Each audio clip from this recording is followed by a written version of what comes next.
Интернетте діни білім алу адамға үлкен қауіп төндіреді.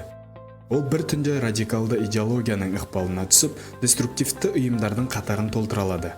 Интернетте таратылатын брошюралар, ақпараттық материалдар діни саланың қандай да бір мәселесі бойынша бұрмаланған ақпаратты қамтиды.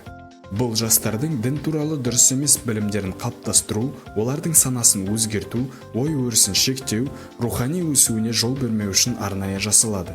Қазіргі уақытта Қазақстанда ілгерлі діни білім алу үшін барлық жағдай жасалған. Мемлекеттік органдарда сараптамадан өткен діни сипаттағы кітаптар мен материалдар, рухани теологиялық мекемелер, мешіттердегі курстар, тіркелген діни бірлестіктердің ресми интернет ресурстары. Жалған діни және деструктивті идеялармен күресудің тиімді әдістерінің бірі дін сала мәселелерінде сауаттылықтың болуы.